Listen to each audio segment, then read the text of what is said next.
आज हम पढ़ेंगे एक्वस ह्यूमर के बारे में। एक्वस ह्यूमर का डेफिनेशन देखेंगे, उसके बाद उसका फंक्शंस देखेंगे, कंपोजिशन देखेंगे, पाथवे भी फिर पाथवे देखेंगे, उसके बाद मैकेनिज्म ऑफ फॉर्मेशन देखेंगे, एक्वस ह्यूमर का फॉर्मेशन देखेंगे। चलिए हम लोग आज शुरुआत करते हैं एक्वस ह्यूमर को। चलिए देखते हैं aqueous humour. Aqueous humor is a clear, transparent fluid present in the anterior segment of the eye. Aqueous humor एक क्लियर ट्रांसपेरेंट फ्लूइड है जो कलरलेस होता है और एंटेरियर सेगमेंट में प्रेजेंट होता है। Eye filling the space between the cornea and lens, cornea और लेंस के बीच में स्थित होता है। It plays a vital role in maintaining intraocular pressure and nourishment a vascular structures. इसका अहम भूमिका होता है इंट्राओक्यूलर प्रेशर को मेंटेन करने में। एक्वस ह्यूमर का मेन रोल जो होता है आईओपी मेंटेन करने में होता है। अब हम एक्वस ह्यूमर का फॉर्मेशन देखते हैं। Formation produce by ciliary process and ciliary body. ये जो है सिलियरी प्रोसेस के सिलियरी बॉडी में फॉर्मेशन होता है इसका। सिलियरी प्रोसेस के पार्ट्स प्लिकेटा में प्रोड्यूस होता है। इसका मैकेनिज्म देखते हैं। Mechanism active secretion, ultra filtration and diffusion.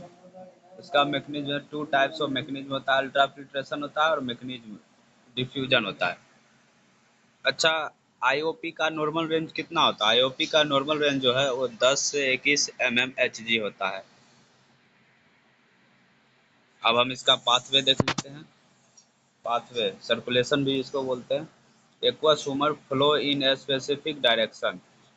सबसे पहला नंबर सिलियरी बॉडी फॉर्मेशन होता है। उसके बाद पोस्टीरियर चेंबर में जाता है, थ्रो पुपिल के थ्रू बाहर निकलता है, फिर एंटीरियर चेंबर में जाता है, फिर ट्रेविकुलर मेसवर्क में, फिर कैनाल ऑफ स्लेन में, फिर एपिस्केलर वेन्स के थ्रू आउट ऑफ फ्लो होता है।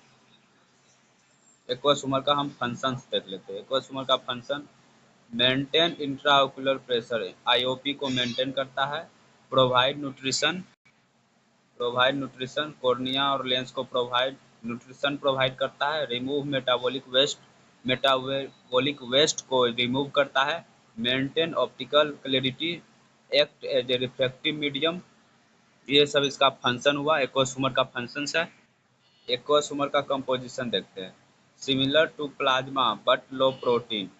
इसमें प्लाज्मा होता है लेकिन प्रोटीन कम मात्रा में पाया जाता है। सबसे ज़्यादा वाटर का कंटेंट रहता है, 98 to 99% वाटर होता है एक्वस ह्यूमर में।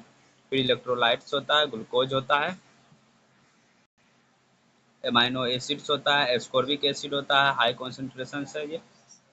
ये सब इसका कंपोजिशन हुआ एक्वस ह्यूमर का। अब हम क्लिनिकल इंपोर्टेंस देखते हैं एक्वस ह्यूमर का। Imbalance glaucoma. Imbalance glaucoma IOP अगर अगर इंक्रीज होगा तो ग्लूकोमा का रिस्क होगा। अगर ब्लॉकेज होगा भी तो ग्लूकोमा आईओपी बढ़ेगा। आईओपी बढ़ने से ग्लूकोमा हो सकता है। ऑप्टिक नर्व डैमेज हो सकता है।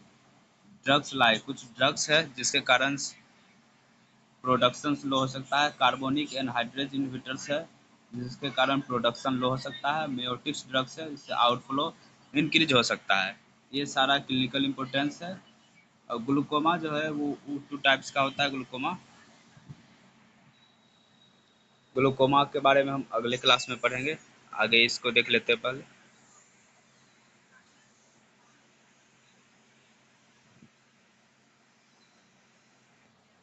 Diagram flow of aqueous humour.